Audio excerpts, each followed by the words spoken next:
Welcome to Life Talks with Jennifer. Real talk about real life. Come on in the room. Stick it out and say, hey, I don't see it yet. It's been 5 years since we got back together and you're still just like you were. No. I am like, we are pretty resolved. Yeah. When it's time to exit, it's time to exit. And so, May the Lord. Really, I do believe that it was the divine will of God that really brought us back together, because although I had loved Ariel while I was working on myself, I wasn't really, she was not top of mind for me. I was worried about myself, my mental health, and, getting into shape. And, I got a good corporate position and I was traveling the world, and so even the fact of dating wasn't even a top of thing. It was really me developing my relationship with God. And I think sometimes too, is that anybody looking to be married should understand that your relationship with God is the indicator that you could even be married. Because Ariel would have been an idol to me had I had not had my relationship with God first and foremost. So it was in those seasons of my singleness where I declared that God allowed me to have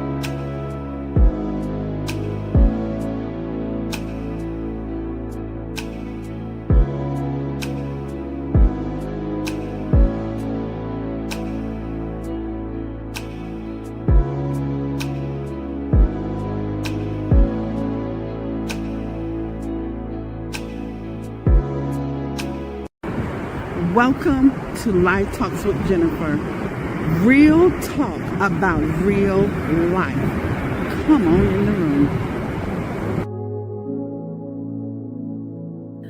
Stick it out and say, hey, I don't see it yet. It's been 5 years since we got back together and you're still just like you were. No. I am like, we are pretty resolved. Yeah.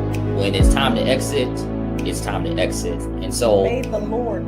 Really, I do believe that it was the divine will of God that really brought us back together, because although I had loved Ariel while I was working on myself, I wasn't really, she was not top of mind for me. I was worried about myself, my mental health, and, getting into shape. And, I got a good corporate position and I was traveling the world, and so even the fact of dating wasn't even a top of thing. It was really me developing my relationship with God. And I think sometimes too, is that anybody looking to be married should understand that your relationship with God is the indicator that you could even be married. Because Ariel would have been an idol to me had I had not had my relationship with God first and foremost. So it was in those seasons of my singleness where I declared that God allowed me to have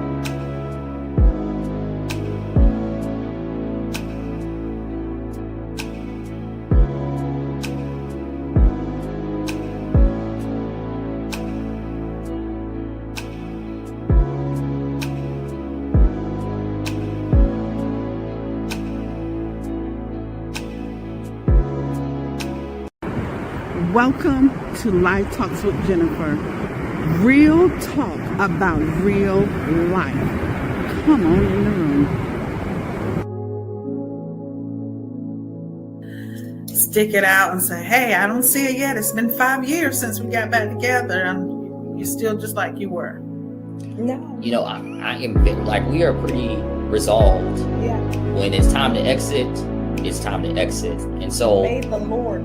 Really, I do believe that it was the divine will of God that really brought us back together, because although I had loved Ariel while I was working on myself, I wasn't really, she was not top of mind for me. I was worried about myself, my mental health, and, getting into shape. And, I got a good corporate position and I was traveling the world, and so even the fact of dating wasn't even a top of thing. It was really me developing my relationship with God. And I think sometimes too, is that anybody looking to be married should understand that your relationship with God is the indicator that you could even be married. Because Ariel would have been an idol to me had I had not had my relationship with God first and foremost. So it was in those seasons of my singleness where I declared that God allowed me to have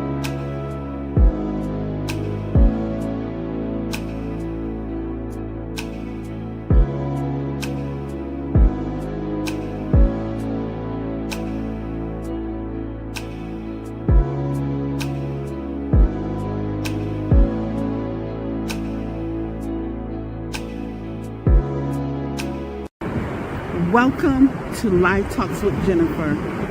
Real talk about real life. Come on in the room. Stick it out and say, hey, I don't see it yet. It's been 5 years since we got back together and you're still just like you were. No. You know, I am like, we are pretty resolved. Yeah. When it's time to exit, it's time to exit. And so May the Lord.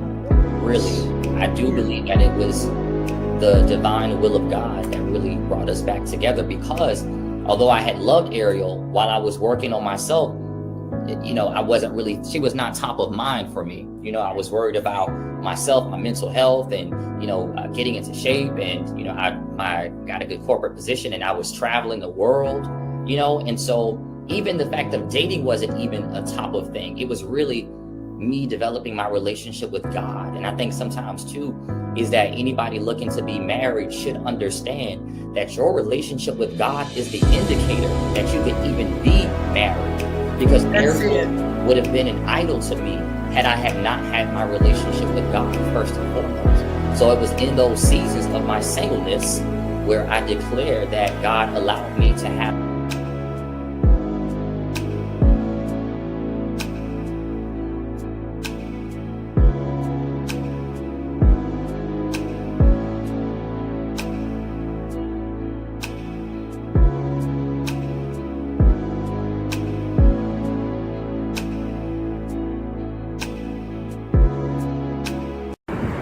Welcome to Live Talks with Jennifer. Real talk about real life. Come on in the room. Stick it out and say, hey, I don't see it yet. It's been 5 years since we got back together and you're still just like you were. No. You know, I am like, we are pretty resolved. Yeah. When it's time to exit, it's time to exit. And so May the Lord. really, I do believe that it was the divine will of God that really brought us back together, because although I had loved Ariel while I was working on myself, you know, she was not top of mind for me. You know, I was worried about myself, my mental health, and, you know, getting into shape. And, you know, I got a good corporate position and I was traveling the world, you know, and so even the fact of dating wasn't even a top of thing. It was really me developing my relationship with God. And I think sometimes too, is that anybody looking to be married should understand that your relationship with God is the indicator that you could even be married. Because Ariel would have been an idol to me had I had not had my relationship with God first and foremost. So it was in those seasons of my singleness where I declared that God allowed me to have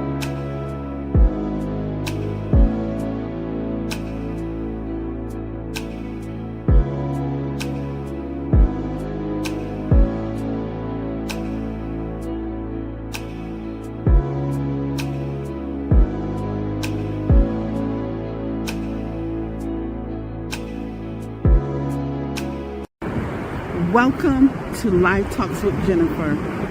Real talk about real life. Come on in the room. Stick it out and say, hey, I don't see it yet. It's been 5 years since we got back together and you're still just like you were. No. You know, I am like, we are pretty resolved. Yeah. When it's time to exit, it's time to exit. And so May the Lord. really, I do believe that it was the divine will of God that really brought us back together, because although I had loved Ariel while I was working on myself, you know, she was not top of mind for me. You know, I was worried about myself, my mental health, and, you know, getting into shape. And, you know, I got a good corporate position and I was traveling the world, you know, and so even the fact of dating wasn't even a top of thing. It was really me developing my relationship with God. And I think sometimes too, is that anybody looking to be married should understand that your relationship with God is the indicator that you could even be married. Because Ariel would have been an idol to me had I had not had my relationship with God first and foremost. So it was in those seasons of my singleness where I declared that God allowed me to have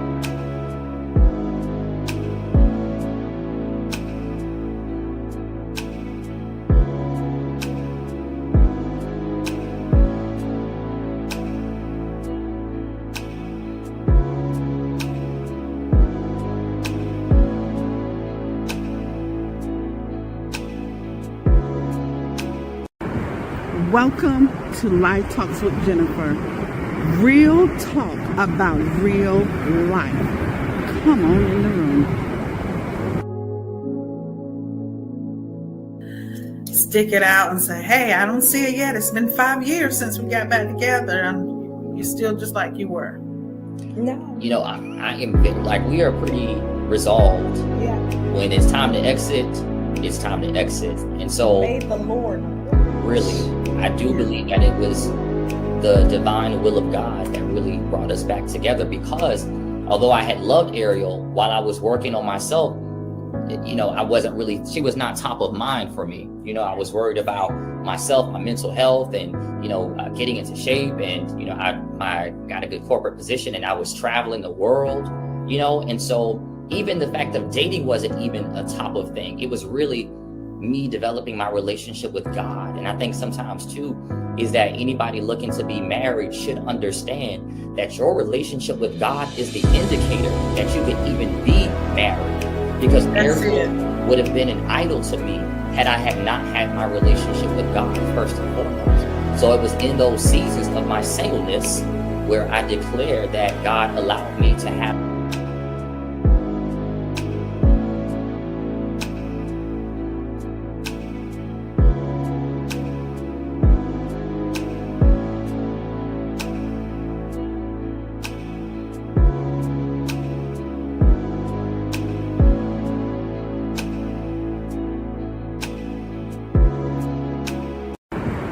Welcome to Live Talks with Jennifer. Real talk about real life. Come on in the room. Stick it out and say, hey, I don't see it yet. It's been 5 years since we got back together, and you're still just like you were. No. You know, I am like, we are pretty resolved. Yeah. When it's time to exit, it's time to exit. And so May the Lord. really, I do believe that it was the divine will of God that really brought us back together, because although I had loved Ariel while I was working on myself, you know, I wasn't really, she was not top of mind for me. You know, I was worried about myself, my mental health, and, you know, getting into shape. And, you know, I got a good corporate position, and I was traveling the world, you know, and so even the fact of dating wasn't even a top of thing. It was really me developing my relationship with God. And I think sometimes too is that anybody looking to be married should understand that your relationship with God is the indicator that you could even be married. Because Ariel would have been an idol to me had I had not had my relationship with God first and foremost. So it was in those seasons of my singleness where I declared that God allowed me to have.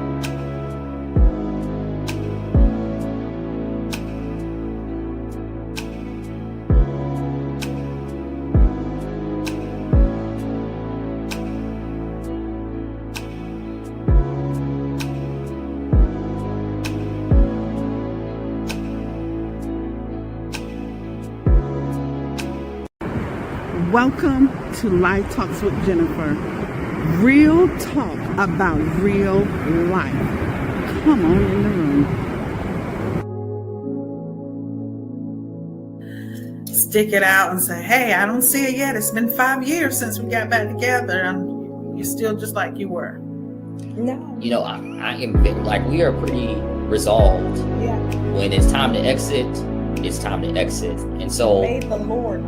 really, I do believe that it was the divine will of God that really brought us back together, because although I had loved Ariel while I was working on myself, you know, I wasn't really, she was not top of mind for me. You know, I was worried about myself, my mental health, and, you know, getting into shape. And, you know, I got a good corporate position, and I was traveling the world, you know, and so even the fact of dating wasn't even a top of thing. It was really me developing my relationship with God. And I think sometimes too is that anybody looking to be married should understand that your relationship with God is the indicator that you could even be married. Because Ariel would have been an idol to me had I had not had my relationship with God first and foremost. So it was in those seasons of my singleness where I declared that God allowed me to have.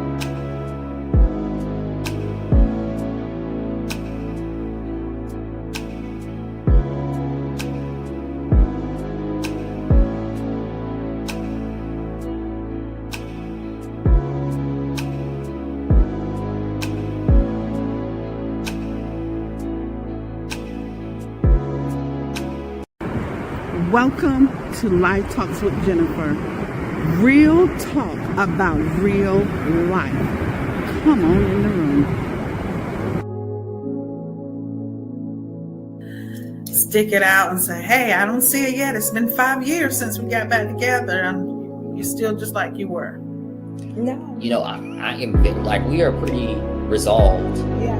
When it's time to exit, it's time to exit. And so Made the Lord. really, I do believe that it was the divine will of God that really brought us back together, because although I had loved Ariel while I was working on myself, you know, she was not top of mind for me. You know, I was worried about myself, my mental health, and, you know, getting into shape. And, you know, I got a good corporate position, and I was traveling the world, you know, and so even the fact of dating wasn't even a top of thing. It was really me developing my relationship with God. And I think sometimes too is that anybody looking to be married should understand that your relationship with God is the indicator that you can even be married. Because Ariel would have been an idol to me had I had not had my relationship with God first and foremost. So it was in those seasons of my singleness where I declared that God allowed me to have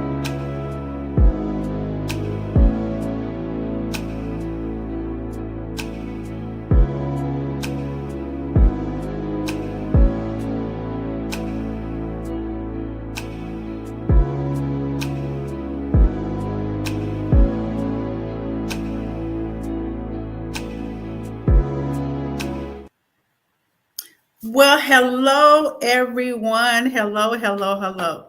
So I first got to start off with an apology.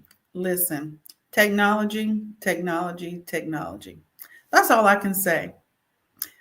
I don't know what happened tonight. I don't know why the buttons didn't work as they always do on this phone and on Facebook, but we're here nonetheless, and we are ready to go. So thank you, everyone who is tuning in tonight. Thank you for taking out your time tonight to come on the show tonight.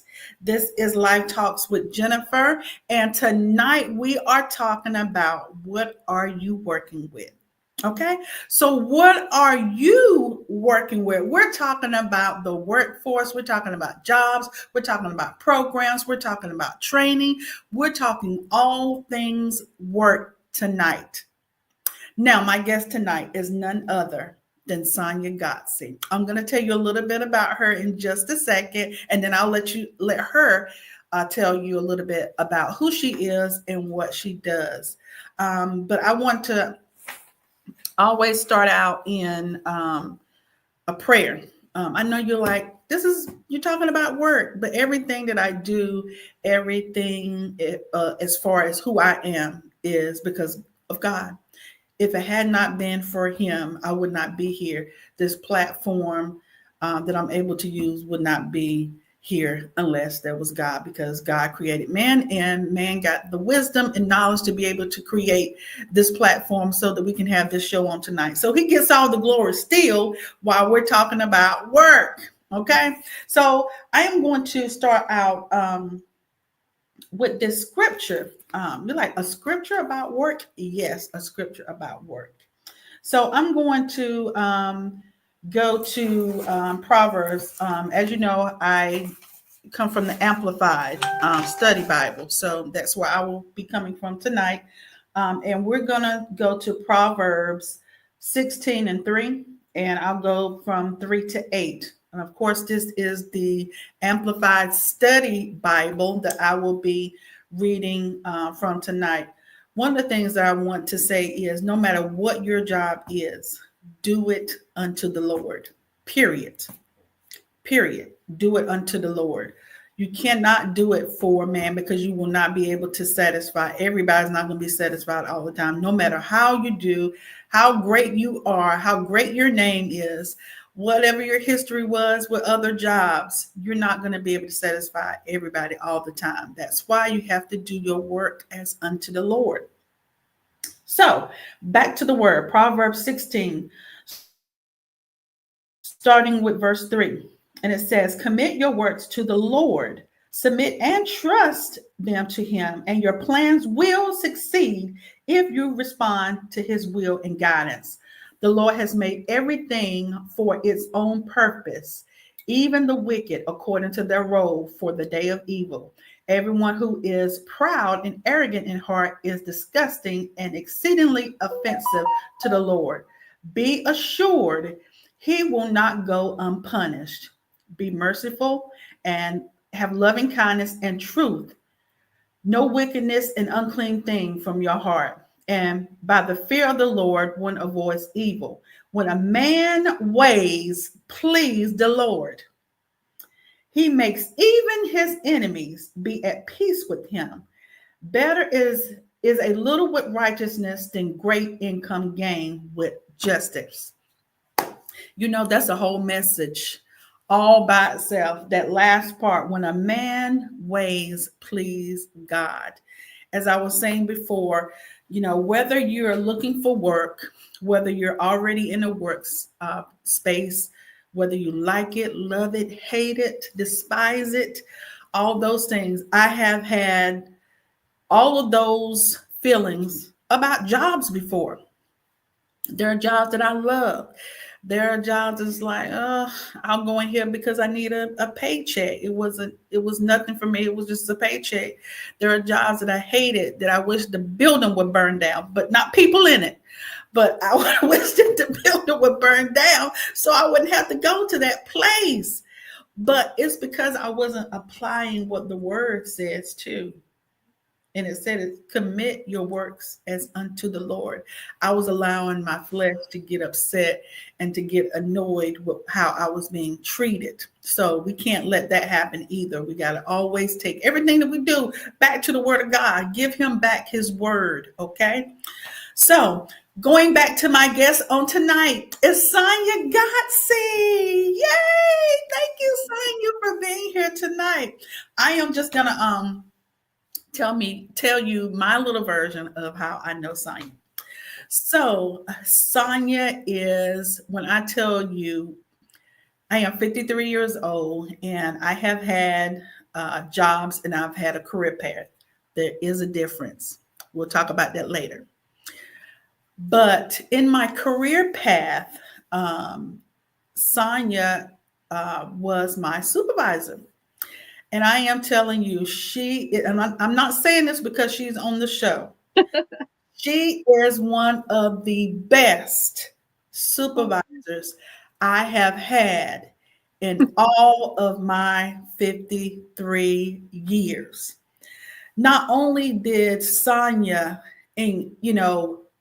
attach to me and my life and who I was professionally, but personally, so much more. She touched the lives of my daughter and my granddaughter. I mean, who does that? Because some employers, they don't care about your family. I mean, it takes a lot for them to care about you, but they don't care about your family. They don't care about anything. They want you to come to the job. But Sonia is the one, and the type of employer, the type of management style who cares about you first. Okay, she cares about you first, and then let's get this work done that we're supposed to be getting done. So she had the confidence in me that I could get the work done now. So outside of that, we would have, different conversations, but we never had to have those different conversations because I knew what my purpose was, my purpose work while I was there. And she made it easy for me to do what I needed to do, even in the difficult times, because she really is that person that you can go to and get help and guidance and do it in a peaceful, professional way that you can receive it. So I'll let Sonia Godsey tell you who she is professionally, and we'll go ahead and get started. So Sonia, first of all, I know your title is not up there. So it was up there on the flyer, but it's not up there because it's too long. It's lengthy. It's too long. So tell us what your current title is and where you are, and then just give us a little bouquet of your professional work and what we're talking about tonight. Yeah, absolutely. Well, first of all, thank you for those kind words. That's such an introduction. My goodness. Well, having our history together in workforce, I again want to say thank you so much for having me on and for sharing this experience. This is such a wonderful way to spend time together, and I'm really grateful that you invited me. But tell you a little bit about where I am currently. So I work in Talent Pathways Coordinator is actually my official title with the Department of Commerce in North Carolina. But I have about 15 or so years of experience in workforce in North Carolina. And then prior to that, I have a lot of years of nonprofit and just working with people. So I say that my career is helping people. I just make it short and sweet. And that makes it easy for me to care about my employees from a different perspective because our purpose is different than a lot of people working. Your purpose might be different if you're in a retail or advanced manufacturing or something like that. But we're lucky and blessed enough to work with people. We're in the people business, so I think that for me, I'll tell you a little bit about my workforce history. Starting in North Carolina, I worked in business services, working directly with employers and helping them to connect with the programs that we offer in the state of North Carolina through our Division of Workforce Solutions. Um, I've also worked in education and training, so I've done a little bit of curriculum design. And so my career in North Carolina and workforce has spanned a lot. Working with job seekers, creating curriculum on job search strategies, helping them to understand what am I doing right and what am I doing wrong in my job search, and how do we tweak this up so that we can help them to move forward and advance in their career pathway. But currently, I'm really focused on helping not only job seekers but employers to connect with our programs that we offer and being able to basically get on that level where we're making it easy for these pathways to be clear to people. And I know we're going to talk a little bit more about that, but I've been around for a minute, so I'm very happy and excited to share what little I know about workforce and learn from you all too, just to hear from, what everybody's thinking out there and what they're going through. It's a different job market these days, even than Yes, it was a year ago. So you're absolutely right. So before we get started getting out to the nitty gritty, this is an interactive show tonight. We want your questions. We want to answer your questions because between Sonia's long history of what she's done in workforce, and I have 22 years of experience in the area. I started out in healthcare, recruitment, all those things to I've done workforce, I've done retail, and I have done most recently and doing right now manufacturing. I will say that manufacturing is the hardest that I have ever got my hands into. It has its challenges, but going back to the word again, I commit my works unto the Lord and not how hard it is to do the task, because this is my life assignment. Everybody that knows me knows that what I do is helping people, period. Whether it's church, whether it's at work, whether it's in my family, whether it's in community, that is my life work. That's what God chose for me. Okay. So that is my career path. It's to help people long and short. I've had many titles in those 22 years, but it's all been helping people get employed, helping employers find the right people, obtain and retain those people, and to give people the information they need to go in the right training, the right programs, so that they can have a career path and not a job. Career path and not a job. So short and sweet, I'm going to start out with that nugget right there, and we're going to end up at the end, and you will understand more. So what is a job versus a career path? I am so glad that you asked. So when I got my my first degree, I had associates in business administration. I had no clue what I wanted to do. No clue at all. I didn't research anything. I just knew that I finally had something outside of a diploma and I was going to get a job. So, guess what I did? I didn't look at a certain industry. I didn't do any research. I just started applying for jobs and I got a job. I got a job in an area of insurance. So I got the job in insurance, but in the accounting department. I hated accounting in school, and I ended up my first professional job. So let me just say that my first professional job was for Nationwide Insurance Company, and I was in the accounting department. So did I like it? No, I didn't, because I was doing accounting. Was I getting a check? Yes, I was. Was I taking care of my family with the check that I was getting? Yes, but was I fulfilled? No, I was not.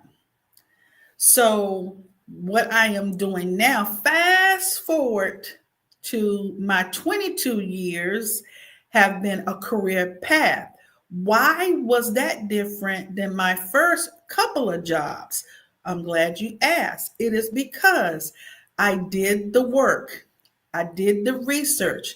I researched the industry. I researched the pay. I researched the companies. I researched how long they have been in business. I researched the revenue. I researched the things to let me know that this was going to be a company that I was going to be there for a while, or industry I was going to be there for a while. But my niche was helping people no matter what industry I was in. So things you need to look for. Not a job, but a career path. In that career path, what is your niche? Okay. What is that thing that people say you do so well, you are great at? That's what you should be doing for a living. Okay. That's what you should be doing for a living until you don't have to work for someone and you're working for yourself. Okay. So that thing that you love and that you can get up in the morning and go to and do, that is the thing that makes the difference. Now you did all that work and research and you know that's where you want to be, and you have what it takes to be there, and you have done the work.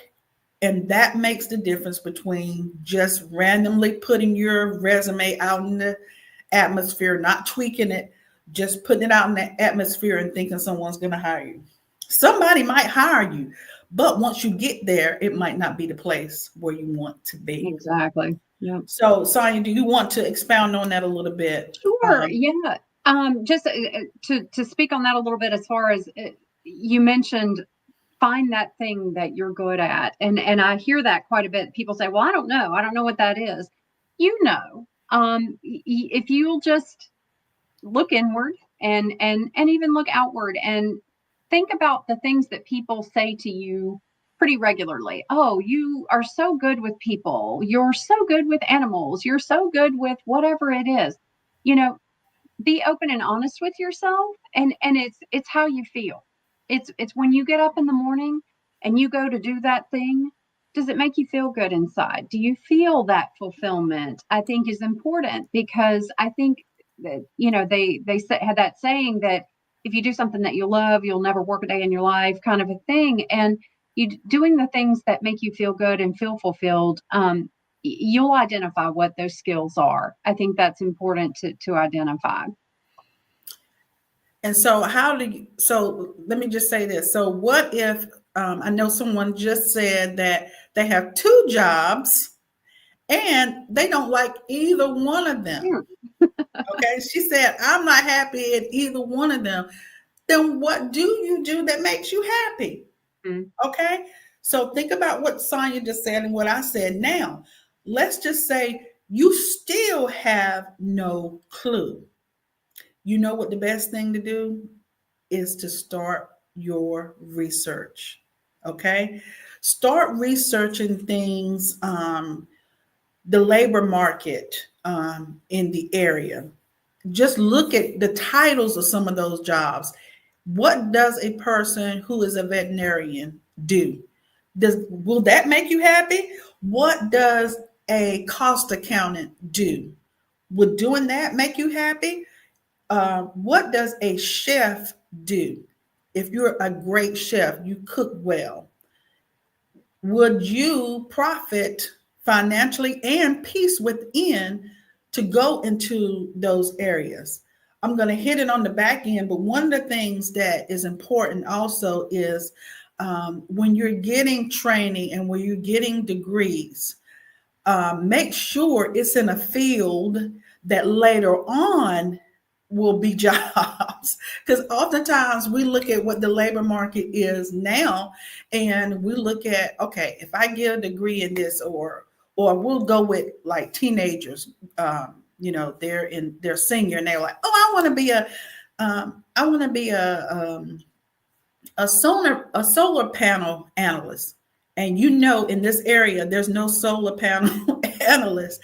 It's probably not the place you want to be. You got to see what's booming now and what's booming later. So you got to always cast forward when it comes to getting education and training for your dream job. Is there such a thing of dream job? Yes. Guess what? I'm actually doing one of the dream jobs. Now, outside of this, I would love to do this for myself. Okay. Still helping people, but still, this is what I'm supposed to be doing, which is, again, helping people. So someone said, list your gifts and talents and go and apply. Yes. What is your gift? What is your talent? What is something you do even in your spare time? But you gotta do something. You can't just wait there until somebody hands you that dream job or that dream position. You have to get up and do something about it. And guess what? It might take 10,000 times. That's true. That's true. I did want to share, Jennifer, that I believe we shared it in the chat, but there are online assessments that you can take too. One of them is nccareers.org. There's a tab that's called Find My Interests.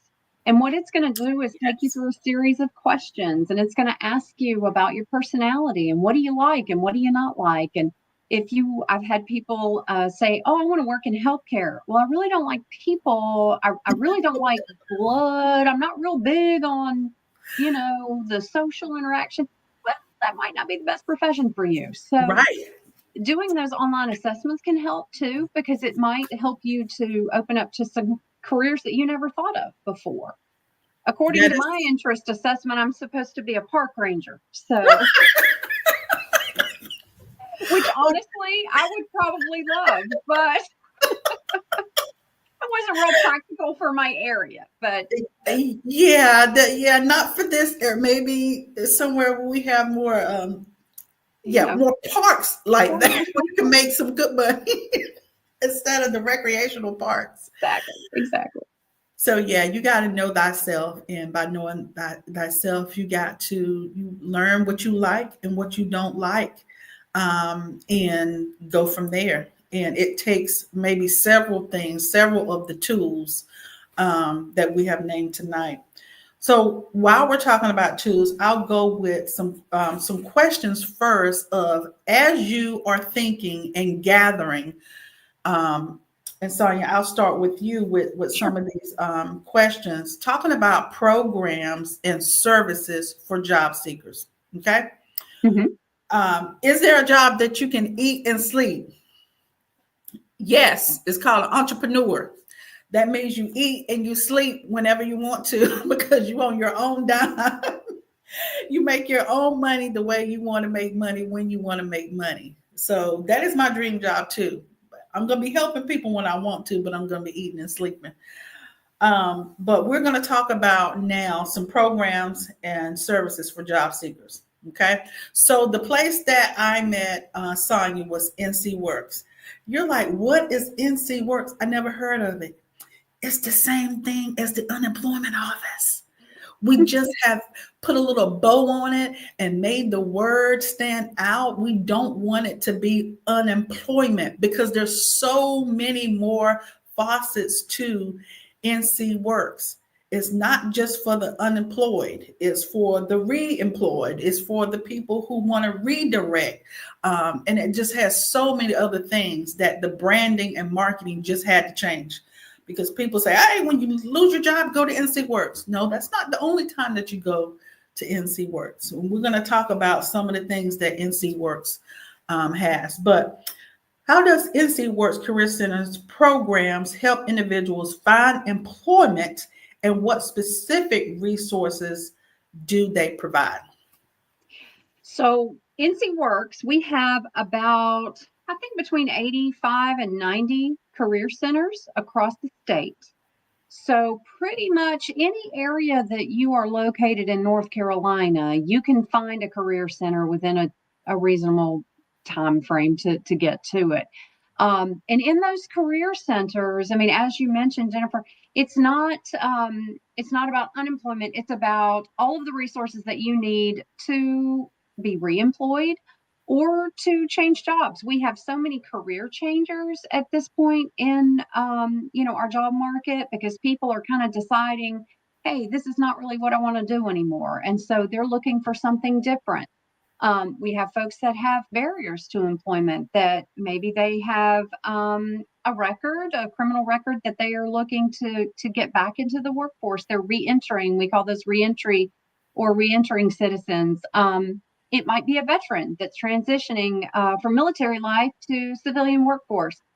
So there are so many resources at the career centers that I probably can't even list them all here. We probably don't have time, but it is a resource that does not cost you anything, totally free for you to go in and visit with a career counselor.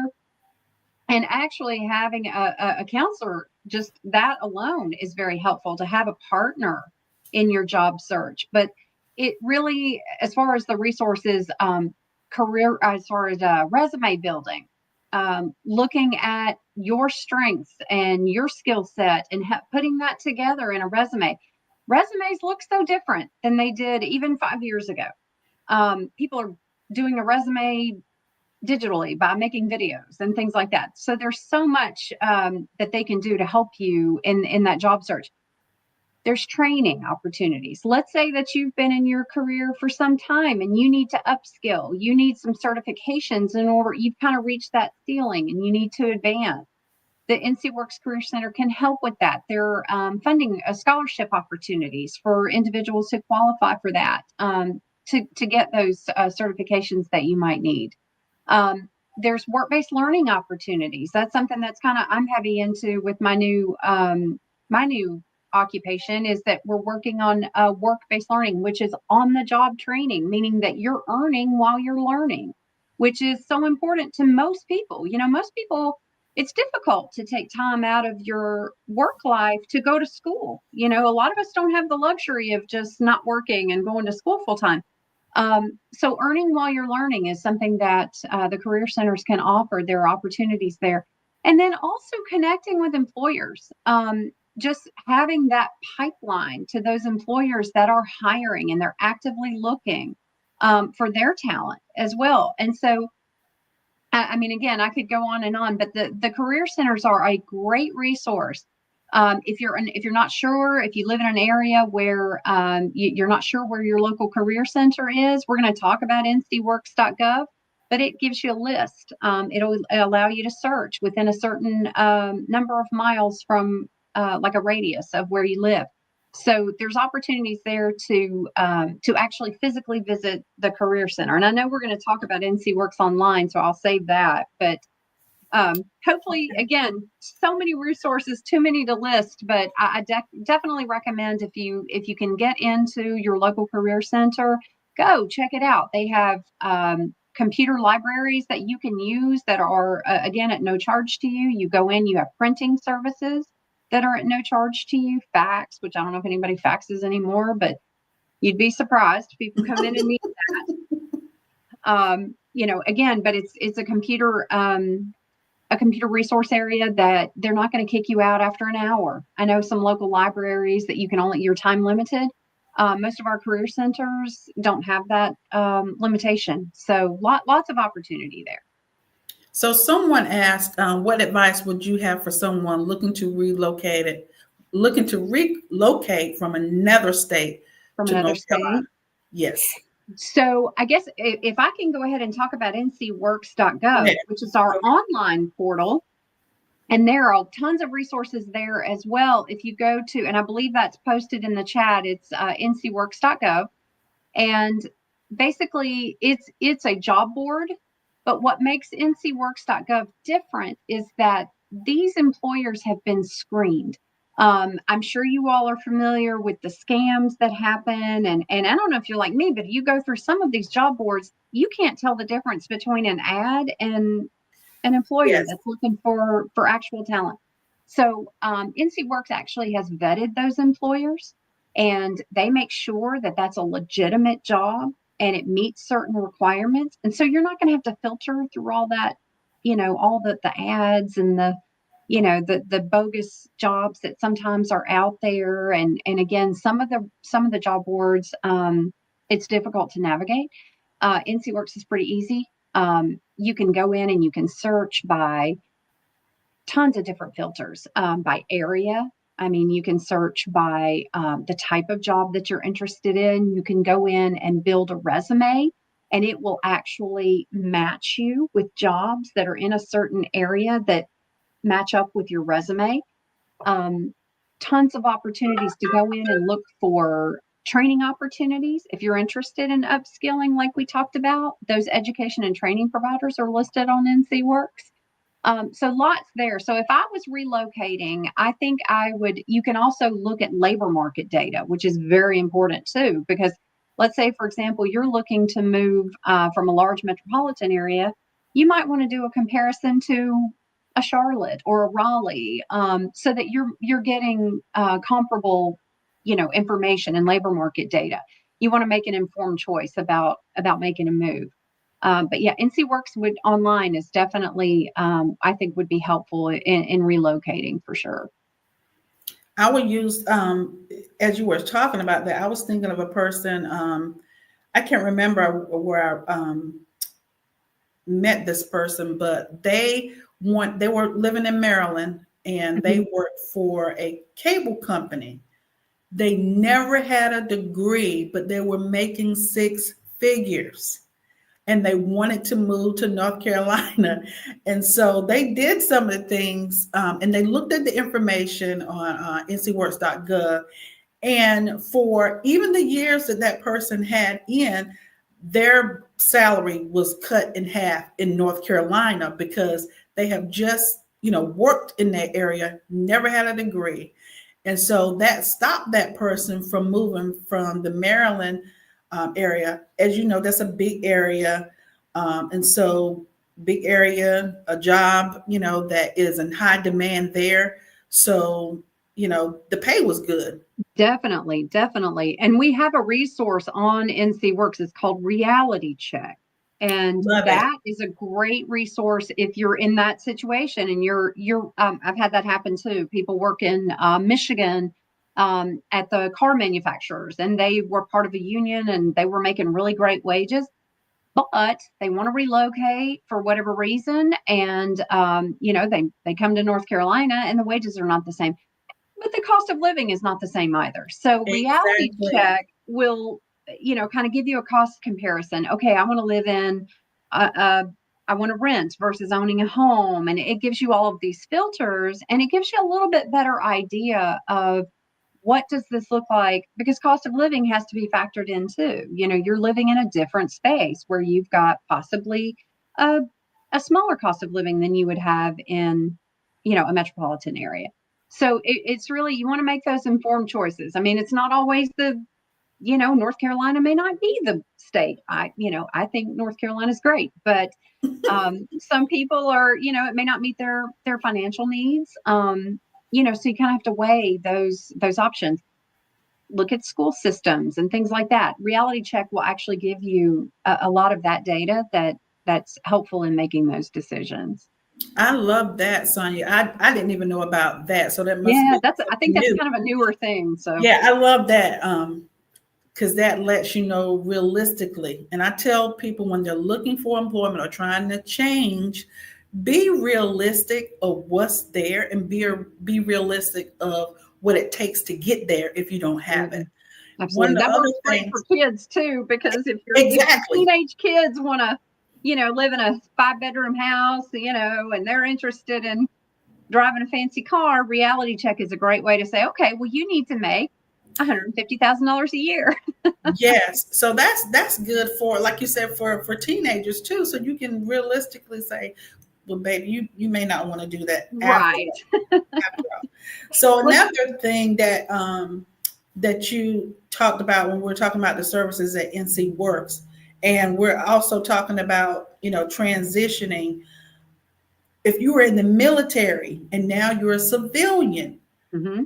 can you talk about those services, Sure. how to equate a military job to a civilian job, and what services is there to help those people?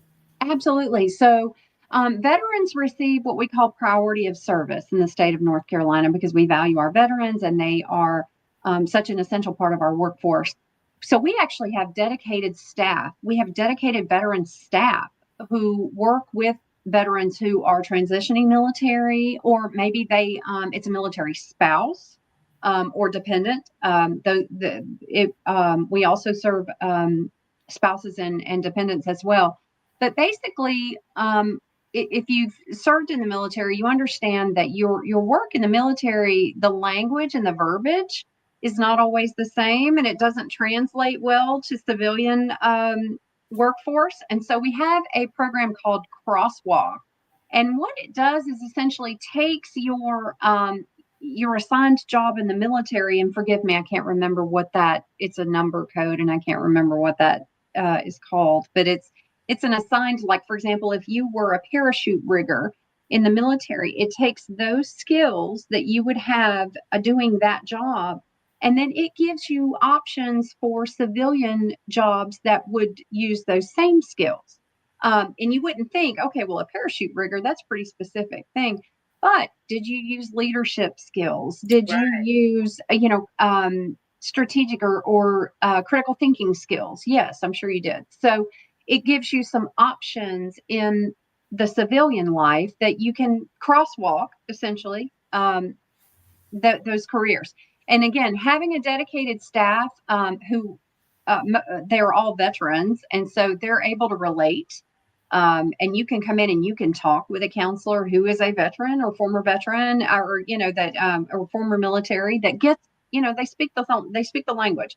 And sometimes that's important for folks. They really enjoy having someone who served, and they can they can relate. And so those are we have most I can't speak for every single career center, but we have veteran staff who serve all of those career centers. Some of them are not there every day, so you might want to call and make sure at your local center, but there are veteran services. So I would definitely, again, visiting that career center is important.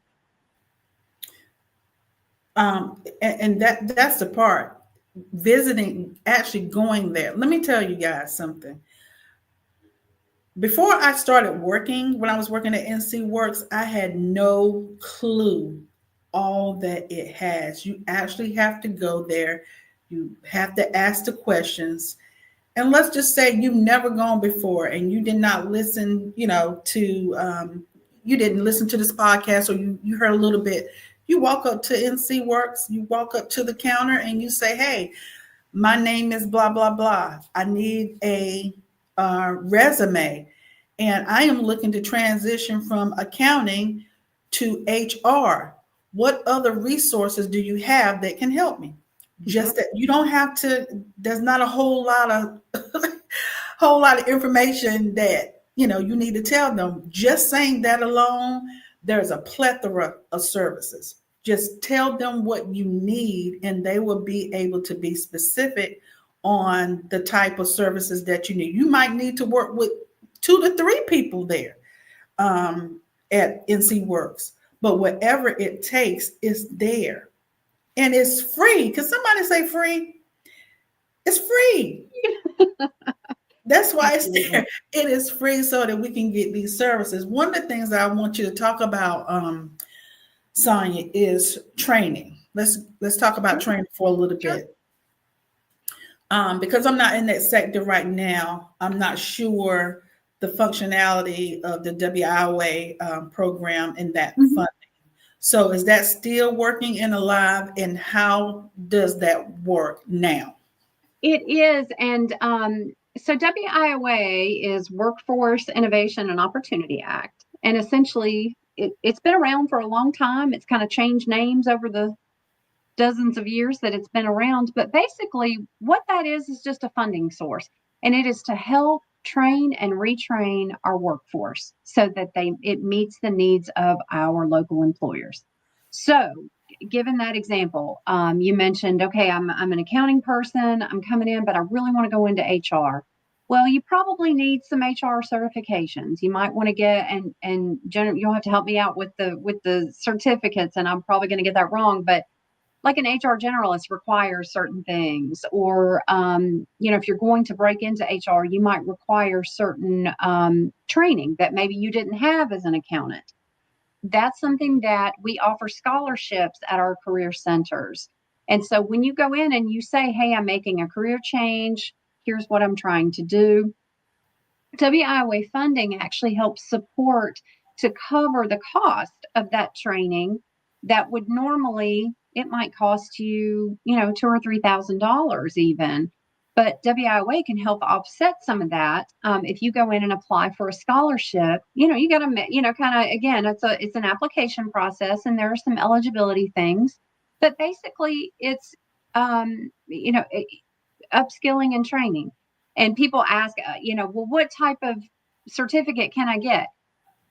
It's pretty wide open, honestly. There are so many programs that are covered. I mean, IT programs, healthcare programs, truck driver training.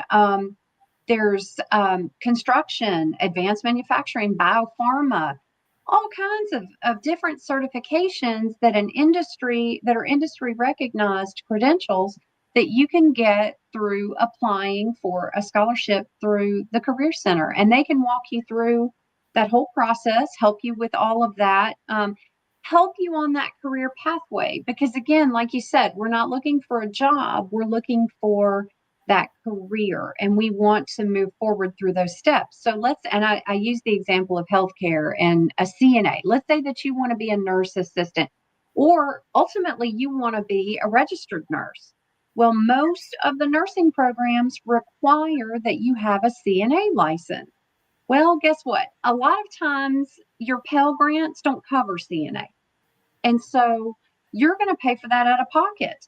Well, the NC Works Career Center can help with that because they see your pathway. Like, okay, well, a CNA, they don't make tons of money, but it's a great way to break into the healthcare industry.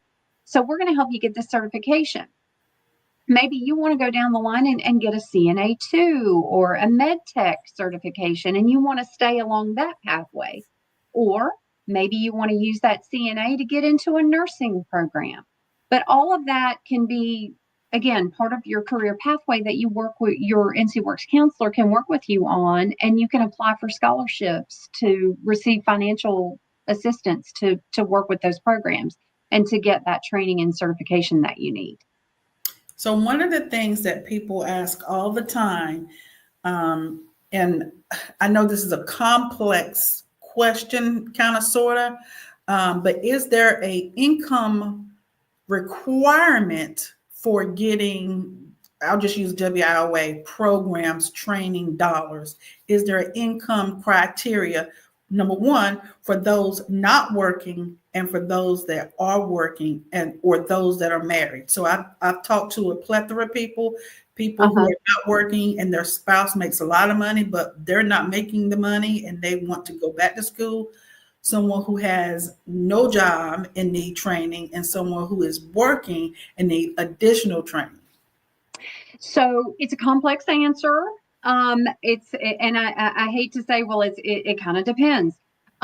every local board area, we have workforce boards that are in certain regions of the state. We have 22 of them, I believe, currently.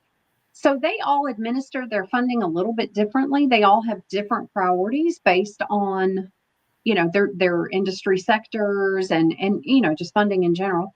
But as far as WIOA, the qualifiers can be a little different depending on where you are. And I say that because we have the overall goal is to serve individuals who are unemployed and have been unemployed and they are actively looking for work. That's kind of the priority because they are not currently working. So Right. you kind of want your funding to go to those individuals. That makes sense, right? Because they're not currently. We have a little bit more complex situation. If you're married, do we have to consider your spouse's income? Sure. Yeah, absolutely. That factors in. Now, some areas have more funding than others, and so they may not look at income. That may not be a factor for them. So, kind of the roundabout answer is that you really have to go in and talk to your local center in the county where you live. That's another thing that's really important because you want to go to the county where you reside because that's where you're a resident of that county, and so therefore that career center is designed to serve you. Now, I've had people go to different other counties and things like that, and it gets a little muddy in the water. And so just to make that process as easy as possible, go to your local career center. And like I said, most counties do have one where you're assigned, and that makes it so much easier for the people involved. It just again because you reside there, and so it makes it a little easier. But the income piece of it, don't let that deter you because that's not always a deciding factor. I mean, we've had people come in that, thought they would not qualify because they were currently working. Do they look at income? Sure. They do collect your income for the past 6 months prior to your enrollment date. They want to look at, okay, where are you? But then there are special considerations too. So don't let that be a deterrent to you. I mean, I know that's kind of a roundabout answer, but unfortunately, it's not a black and white. You really just have to go into your local center and talk to your career advisors. Tell them what you're working with. Okay, this is what I'm doing. I've had individuals who were in the process of a divorce, and they were looking at, and unfortunately, that happens. Being honest with your counselor and saying, "Hey, look, I am technically married, but I don't have income. My spouse does have income. Everybody's circumstances are different. Right. And so go in and talk to them, talk to them about what your circumstances are, and they can help you to walk through the process and get to where you want to go. And also too, just to kind of give you this, WIOA is not the only funding source. Sometimes each board gets special grants. Like, for example, their focus might be IT. I don't know if Jennifer, you may remember there was a grant that was called Tech Hire. We had a big push for looking for people that we wanted to put into the tech industry. And so there were less income requirements on those types of grants. We're currently still working with ARPA money, which is the American Rescue Plan Act. So there's some funding there. So again, don't let that deter you. Go in and ask, and you don't worry about the funding sources. That's kind of our job. But you go in and ask, tell them where you are, tell them what you're trying to do. And the folks in any of our centers are going to work with helping you out and walking you through this process. I'm glad you said that as far as not worrying where the funding comes from, because just because one funding source did not work out, there are so many others. So I want you to talk to, and I try to explain it to people all the time. How does a state and county get the monies for these programs? How is it allotted? And if the money is not used within that year, what happens the next year?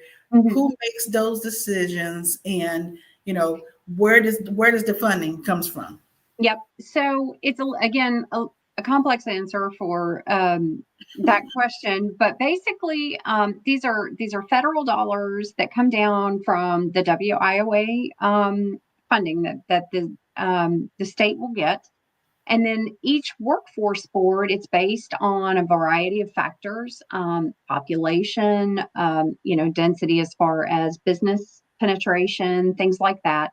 So different boards are granted different amounts of money depending on, like I said, different factors.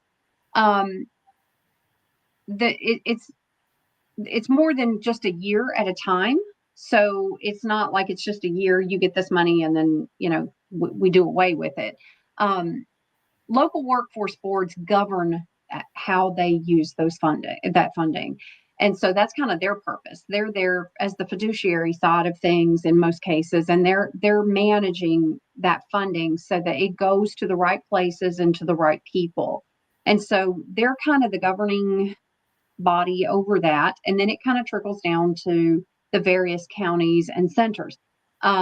In larger metropolitan areas, you may have more funding because you got more people and you got more businesses. Right. So you might have less funding in rural areas. But again, worry less about that, because that internal process, if, let's say, for example, Sampson County is a large county geographically, not as many people, not as many, metro areas. And so they do have funding there. It may not be the same amount as you would get in like a Charlotte-Mecklenburg area, but there's still funding there. And again, like I said, funding comes from a variety of sources. It doesn't come from just one place. And so that's kind of the good things about workforce development boards, is that they're actively working and seeking to find funding from additional places too. It could be grants from other, could be industry related. It could be, like I said, with the ARPA funding, it came from the Rescue Plan Act. And so there's tons of opportunities for funding to change. And it does change. And again, when I talked about the priority of service for those individuals that are unemployed, if money is running low, they might say, okay, we're only going to serve individuals who are not working because it's all we've got left, and we're going to help those people first because they're a priority. That doesn't happen all the time. So it really just depends. Again, I wish I had like a black and white answer, but Oh no, this is good. As a marketing tool that I use to kind of get people to go to NC Works, is this money is allotted so that people like you and I can get there and get the training and the resources. If people aren't coming, they're not going to keep putting as much funding into these programs if people aren't going to NC Works and these centers to get the training, to get the training dollars, to get the services. Absolutely. So that's absolutely you have true. to tell as many people as possible that yes, it exists, and yes, there is training there, but you have to actually go there to find out what it is. And I know people are hesitant. We've kind of developed a society of folks where we kind of sit behind these screens, and sometimes we're hesitant to actually physically go somewhere. I've been to the majority of these centers across the state, and they're all great people. And again, they have the mentality. Their whole goal is to help you and to help you be successful in your career path. So I think that it might be intimidating for some people. I've had people tell me that, oh, I don't want to go in somewhere. I don't know what to say when I go in. And it can be a little intimidating, but they really are there to help you. And the more that you kind of experience going in to the centers and the more time that you spend with them, I think you'll see and find that their goal is to help you to get where you want to go. They want you to reach your employment goals. And that's really kind of their whole purpose, is to help you to achieve those, that whatever your career goals are, whether it's career changing or if it's, like I said, perhaps you have a pretty significant barrier. And that's another thing I wanted to mention while I have a second about that. Yes. If you have a barrier to employment, being if you have a background and you're like, well, I'm scared to tell people I have a background, they're not going to hire me. we actually have special funding for people who are reentering citizens. So I tell people, don't be hesitant to share that, because there's special help for you. There's special help for you to, there's federal bonding programs. There's tax opportunities where there's tax credits for employers who hire reentering citizens. So there's special opportunities for every special population. We know everybody has they're on a different place in their journey, and you might be, in a different place than the next person. And we try to tailor those opportunities to fit where you are. We want to meet where you are and help you get to where you need to be. Yes, absolutely. So as you can see, NC Works has a plethora of resources. You just got to be able to go and get it. As you were talking, I was thinking about people that I helped either at the Raleigh location or Clayton. And I won't call these people's names, but there was a person who I helped at the Raleigh location, NC Works, and they were from displaced, did not have a stable home. We partnered with, I can't remember the name of the company, the organization, but we partnered with an organization that helped with housing. I would say that's another thing. Other resources in the community. I just thought about that. We have other resources in the community that would help with attire, even for interviews and things like that. So it just has a plethora of different resources. But this person was displaced. She did not have a job. We took her through the training program, the talent advisors. When she got the training and certification, she came through the employment side, the business services side. We were able to get her employment, but almost a year later, we were able to employ her. Oh, wow. Yeah. So that right there is a success story. The tools work if you work them. And she was resilient. She wanted what she wanted, and she was not going to give up. She did not allow her current circumstances to direct her path. She had a goal, and she worked tirelessly to get it. Yep. And her gift was that, she was a people person. She was very outgoing, but she knew what she wanted. Okay, and that's the thing. She did not give up. She did not give up. She did not let not having a stable place to put her head at night. Right. I mean, and that's just one of the things. Some people come in, they don't have a stable place to live. They may not have, a car or gas money or things like that. If NC Works doesn't have it, it's like a, if we can't help you, we'll find somebody who can. Exactly. It's like an umbrella. We're going to cover you one way or the other. And we don't have it. We have resources, other resources in the community that partner with NC Works to help you through the process, because we want to see you working. The state doesn't grow and flourish if people aren't working. So it's the goal to get people back working.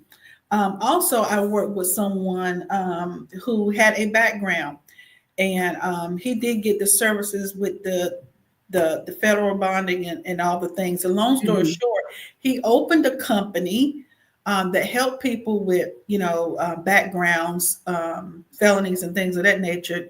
And he has a truck driving business. Wow, so that's awesome. Getting out of prison, having a background that most probably wouldn't hire him from being an entrepreneur to now employing others like himself. So such a great opportunity to be a part of those types of stories.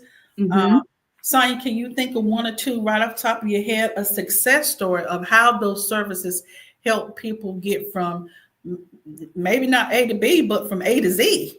Yeah, absolutely. Well, I have a lot, but when one that really stands out to me, and when people ask me about, well, can you tell me a success story, that this person really touched my heart, and and I don't know why this person in particular was sent to me, but I feel like that it was divine intervention maybe. But she came to us. Our center closed at 6:00, and I was working in our Clayton office, and she comes in at 5:30, and she had both of her babies with her, and both of her children were on the autism spectrum.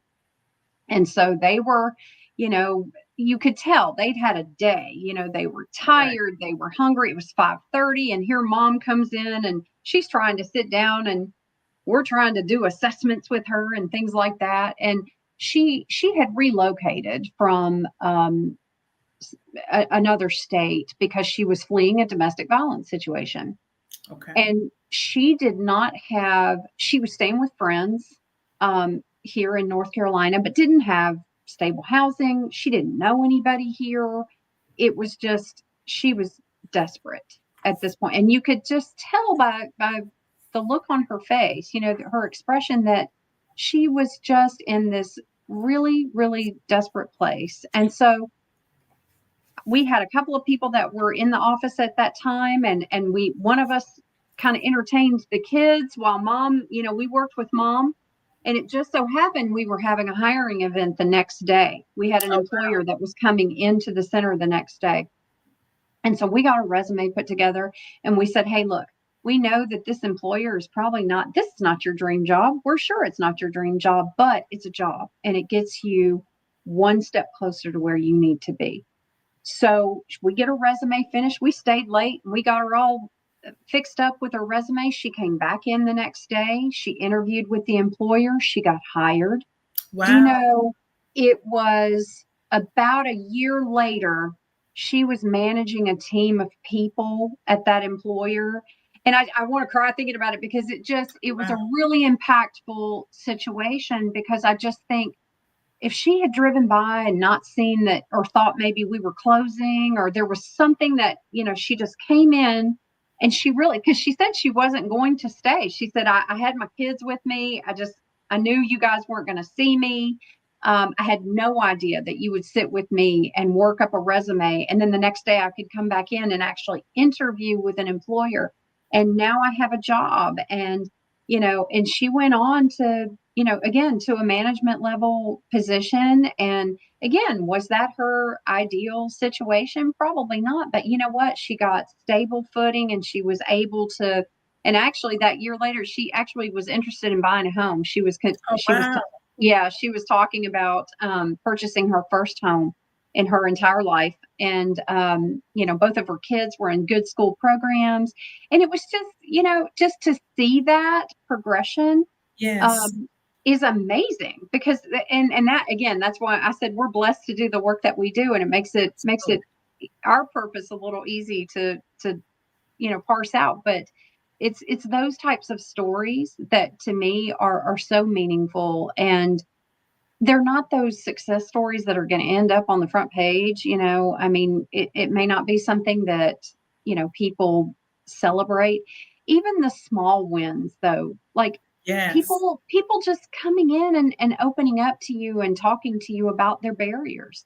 That's a breakthrough for some people. It is. It's challenging. It's challenging to come in and tell your story and to say, hey, I'm vulnerable. I'm in a really difficult place in my journey, and I need help. I mean, that's a huge thing for some people. So is it a huge success story? It's not a success story in the traditional sense, but for me, people just coming in and opening up and having that vulnerability to say, hey, I need help. That is the success to me. So I think that's the impact of our work. It is. And it also speaks of who you are also, because, I know that I have been at these jobs, particularly the one that I'm at now, where I stay extra late all the time, because I know people need help.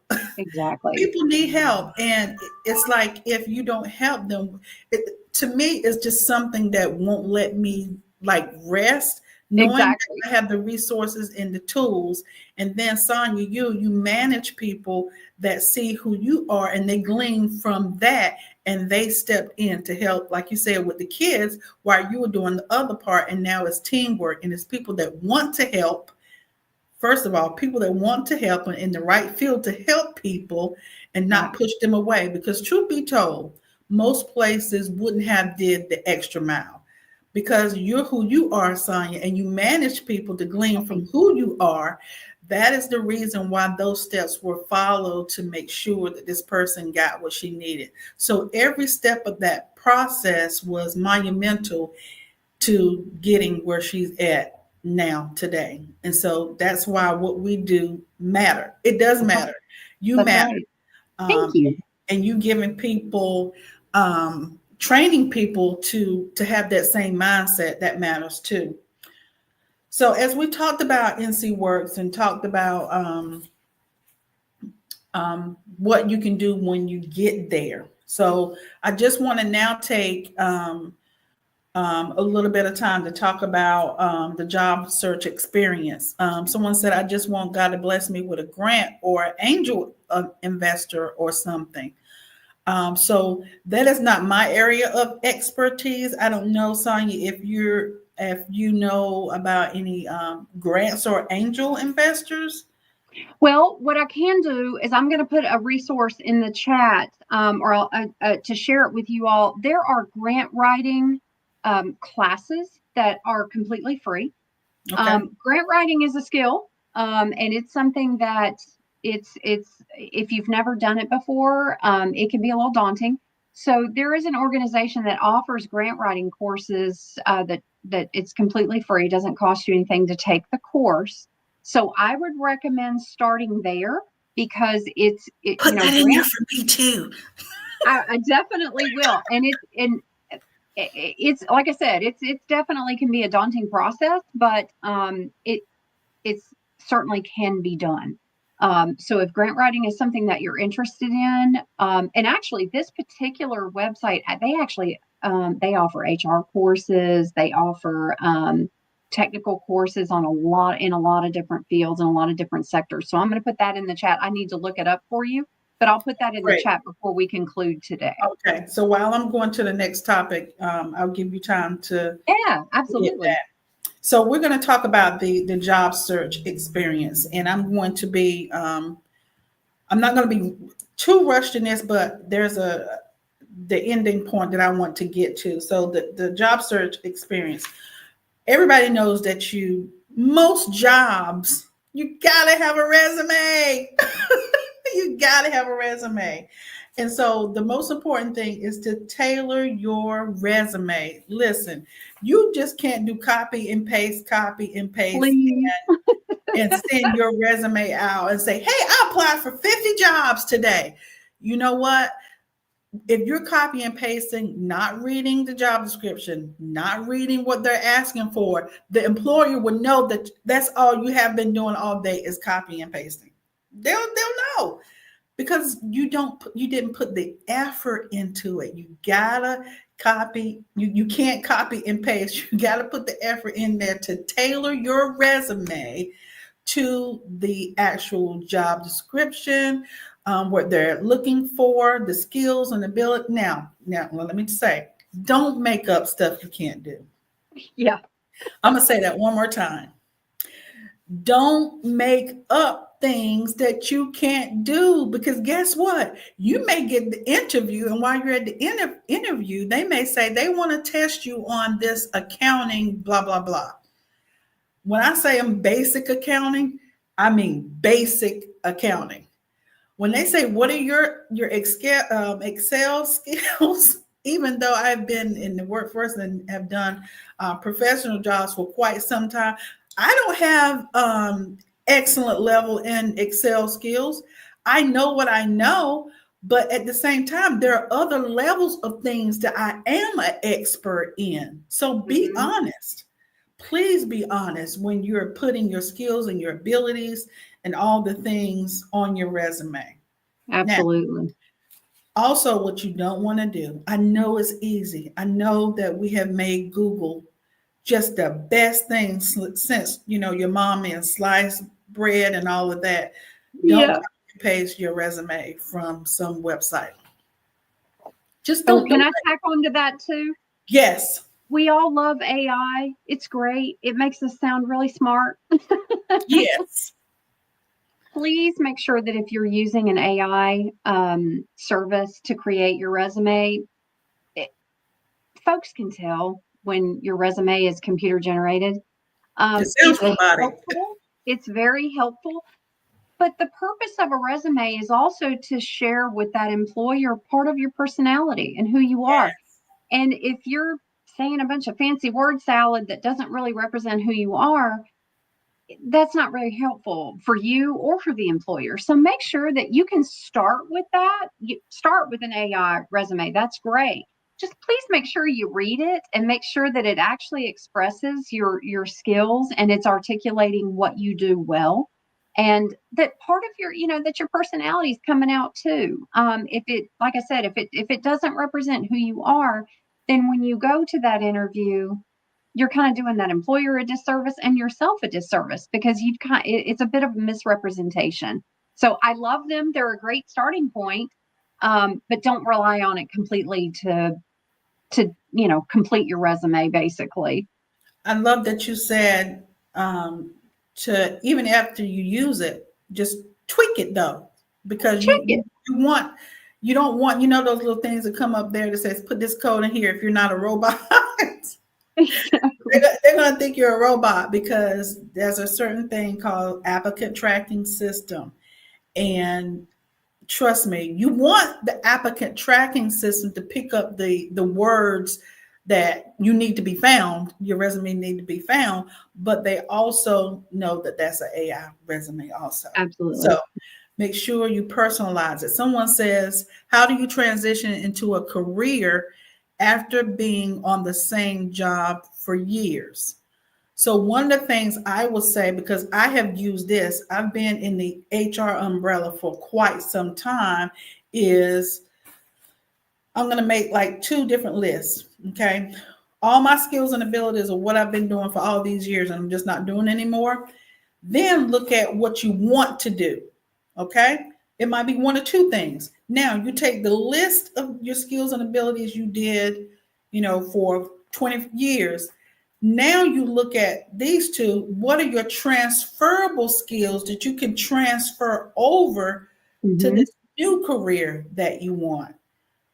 Then, and I'm telling you what I did.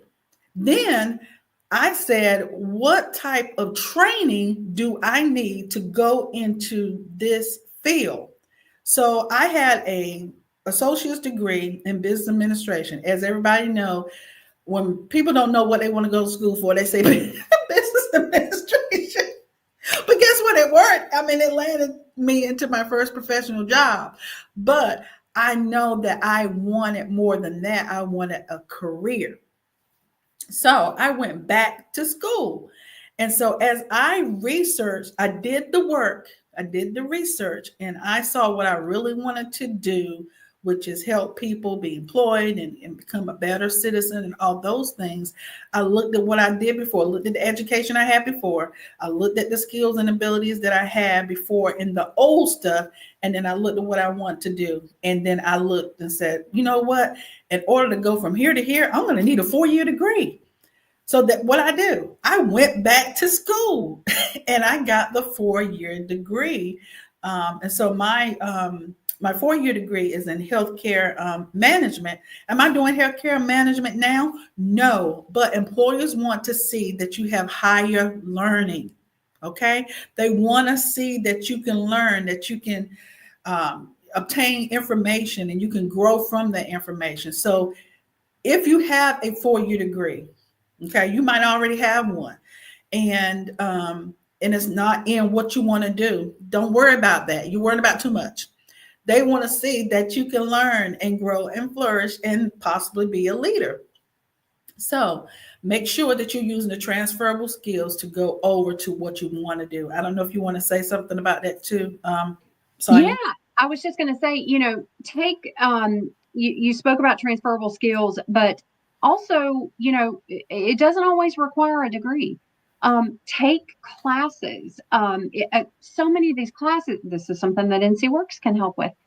So many of these classes that are online are free and they don't cost you anything. There's a platform called Allison. You can go online and take these courses. The nonprofitready.org that I put in the chat, that's another. I think they have like 600 different courses that you can take. Just showing that you are a lifelong learner and that you are able to get up to speed on whatever topic it might be. It just shows your relevance and it shows that you are willing to learn. And that goes a long way with employers. Like you mentioned, Excel. We'll stick Jennifer in an Excel class right after this. But there are Excel courses that are online that don't cost a thing. If you feel like you struggle with technology, tons of opportunities to take, various things from varying levels. If you're an Excel expert and you want to learn more, there's plenty of opportunity to take courses. You don't always have to necessarily enroll in a 4-year program. That's right. More and more employers are starting to value the work experience and the work ethic that, maybe they can't get in someone who, that's what makes career changing great, is that you have a demonstrated work history that you can transfer to a different industry. Jennifer, you're a great example of how that can span tons of industries. Yes. It goes from healthcare to, you said advanced manufacturing currently, Mm-hmm. but you're using a similar skill set. Yes. And so, again, it's not always about, well, I'm not in healthcare, so I obviously can't apply for that job. Not necessarily true. I mean, there are tons of CEOs that are CEOs of company that they have no background in. That's true. Because they have those leadership skills and they have that higher level thinking skill, they're able to transition well into different industry sectors. So don't let that be a deterrent for you. Absolutely. Someone said I need to go to NC Works. This is helpful information. Absolutely. Actually, the person that said that, Sonia, you met her at your house. That's another conversation. But you met her before. Hey. And one of your famous cookouts.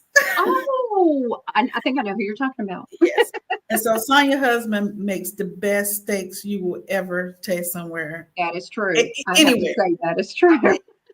And he makes juices. I'm not talking about those thin steaks. I'm talking about like that. Yeah, we're go big or go home. So exactly. So that's so if you want a good steak, go to Sonia's house. That's right. So if you're trying to get into a professional network of jobs, so LinkedIn, people are like, oh, LinkedIn, I don't want to do LinkedIn. Let me tell you, it's worth it. So whether you're searching, you can or not, you can still be found, but make sure that your profile on LinkedIn looks like you want to be found. Exactly. Yes. So it's so much we could talk about there, but if you have been a job hopper, yes, I'm sure there's somebody up here that has been a job hopper. Okay. So there are different types of resume styles you can use based upon your work history. If you've been incarcerated, there are different resume styles you can use. I could just go on and on and on. There was someone who said they worked for the state as a cook, okay, but he had been in prison for 20 years and he worked in the cafeteria, but his resume did not look that way. Well, and he wasn't deceptive. I mean, he was a cook, so exactly. So listen, there's so many tips and tools and things that you can use. Always being prepared for the interview. Okay, so this is where we got to be practical. Preparing for the interview, just to say you got your resume looking good, you're on LinkedIn, you got that done. Now you actually get a call. Now let me say something about the call. Please, when you're in the job searching field, don't have your phone on where everything goes to voicemail. if it's not a recognizable number. Please don't do that, because they won't call you back. And they're not going to leave these lengthy voicemails either. They will just go to the next person. Mhm. Don't have your child, your uncle, your brother, and whoever else voicemail up there. You know, make sure it is a voice that they want to hear. Okay. So I know some people, they have a joke on the voicemail or whatever. Change all of that. Okay. So just start with the call first. Change those things. What would make someone want to call you? Okay. What do they want to hear on the other end when they pick up? Okay.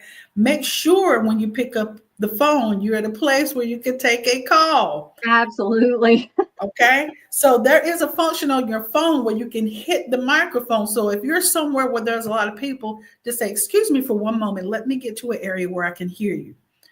Put your phone on mute and move to that area. Okay. Please don't let them hear all the background. Okay. We understand that we're not just sitting at home waiting for that phone call. Okay. We're living life too. We're at the grocery store. We're at doctor's appointments. We're at all those places. That's all you have to do. Okay. So make sure that you're using the phone etiquette that you need to make sure that they, pick up the phone and call you. Okay. So the actual interview. Okay. So a couple of do's and don'ts. All right. Please, please, please, please know where you're going. I'm going to say that again. Mm-hmm. Please know where you're going. Do the research. If you need to go the night before, whatever, we have, again, this technology. We have Google. We have all the things that we can do to find out where you're going. You should not be late to an interview because you got lost. You should not. It sounds like common sense, but believe me, it happens way more often than you might imagine. It happens a lot. A lot. I will tell you, there's only, and I'll say it, but there is, I work for Sara Lee Frozen Foods. There's only one in the state. and people that are local say, hey, can you give me the address? There's only one. You won't, unless you're looking at another state, and there's only a few in the US, period. So I'm in North Carolina and you reached out to me and you want me to tell you what the address is. Okay. So you have to make sure you're doing your homework. Do your homework. About the homework. If you actually get the call, listen, please do research on the company, the job, all the things that they may ask you. It may be a one answer thing or one sentence, or it may be, tell me about a time when. So you need to be prepared for different types of interviews, okay? You may need to get you a Sonya and say, hey, can you interview me? I'm serious. It works. Absolutely. Yep. And speaking of AI, now they charge for this a lot of times, but a computer will interview you too. You can pay for that service. Now we've come a long way. You know what? Is it worth it? You've got to invest in what you want. So if you really want the ideal job or career, you got to invest in it. Yeah. And please, and to your point, Jennifer, please know the company. I've had so many people that I have interviewed with, and I'll say, well, tell me what you know about our organization. Crickets. They know zero. And even just a basic Google search would have told you some just basic information. It speaks volumes to the employer that you didn't bother to even research the company before you came in. Do I expect that you're going to know everything? No, absolutely not. But knowing just a little bit about what the organization does, or what that department does, or maybe know the key players that are involved. Again, that's a LinkedIn thing. Yes. Go on LinkedIn and look up the company, find out who works there. What is their educational background? Know something about the people and the place that you're going to interview, because it really does go a long way. It says to the employer, I invested time in preparing for this interview, and I bothered to look it up and at least know what you do, Exactly. just to get an idea. Exactly. That's so vital. And one of the things that people don't realize, particularly where I'm working now, is when they're waiting for me to come get them with security, I can see them on the camera. On the camera. So please don't be actually on your phone having a conversation or just on your phone just texting away while you're waiting for that person who's going to be interviewing you. Don't let them come in and you're on your phone. That's the most rudest thing. Your phone shouldn't be visible. Okay, so either leave it in your vehicle or put it in your purse or pocket and make sure it is on mute, I've not had somebody take vibrate. a phone call before in an interview. I've had somebody Exactly. take a phone call. And some of these things sound funny and elementary, but I'm telling you, I deal with it Happens. every day, all day, every day. I'm serious, and not just with hourly employees either, because I interview Oh, salary no. employees as well. So it's hourly and salary. Some people just don't have the etiquette, and some people just haven't interviewed in years, so they don't know. Some people just don't know that. Okay, this is you don't do that. So it's up to the Sonyas and the Jennifers to kind of, and sometimes I kind of give people, the benefit of the doubt. I say, hey, I came to get you, but I noticed you were on your phone a lot. Are you okay? Because that's one thing, employees look at. And I try to tell them if it's not here somewhere else, they're going to look at that. Yeah. Yes. You gotta try to give people what you would think you would need if you were in the same situation. So that's what I do. And listen to the interview questions. If I could just share that, listen Yes. to the question being asked. There's so many times that, and this is it runs the gamut from, entry level folks all the way up to executive management folks. When you ask a question, an interviewer asks a question, so many times I think it's nerves that we just we're so anxious we're listening to respond and we're not listening to the actual question. And they'll just blurt out something that makes absolutely no sense and doesn't answer the question at all. And I'm like you, Jennifer, sometimes I'll back up and say, I know these can be nerve-wracking, but let me ask that question again, because I don't think maybe you understood. Sometimes I'll give people the benefit of the doubt, but that happens so much more often than you might think. You just listen to the question, pause for a minute. If you need a minute to catch your breath, give me a moment. Let me think about how I want to respond to that. Give yourself a minute to calm down and to respond accurately. And that's one of the tools that I tell people as well. Take a breath or repeat back. If you don't remember, you were in La La Land, repeat it back. Could you repeat that? I want to make sure I got the right answer for you. Exactly. Don't just muffle off something. Please don't do that, because then like, okay, going to next person here. Can't follow directions. Okay. I'm telling you, they are, because I write that down. Doesn't seem to stay focused. And they're taking notes. Okay. So when you go to an interview, make sure that you bathed, you put on deodorant, your hygiene is good. Okay. Now, you got to look nice. You got to look presentable. Women, we don't have to have on, a cake face. We don't overdo it. Simplicity is best. I'm telling you, simplicity is best. When I go on interviews, I wear my hair differently. I know some people I wear my hair how I want to, and I do dress how I want to. And so you get the job also based upon that same criteria. Okay. So make sure that you're not selling your outward appearance. You're selling what's in the inside. Okay. Not what's on the outside. So I said that to say that. Okay. So it's not about you trying to be a people pleaser. You're actually in an interview. You want them to hear what you have to say and not look at what you're saying. You understand what I'm saying? Absolutely. I want to throw out there too, for us folks that are, a little older in years, impressions matter. And if you Yes. come hobbling in, and you display a kind of a feeble demeanor, that matters, because ageism is a thing. I mean, those biases exist whether we want them to or not. I mean, they're judging you, and I hate to say that, but it is true. Impressions matter. So if you are an older worker and you're applying for a position, you want to appear as though I can handle this position. I'm physically able to handle the position. I mean, obviously there are some limitations for folks, and that's okay, but you want to display outwardly that you're a virile person that can handle the job.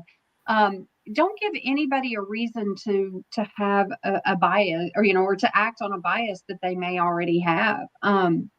Just creating that outward impression, it matters. Yes. Like Jennifer said, I mean, young people don't come in, kind of talking about how old people don't know what they're talking about, or saying things that are gonna create a barrier or a division.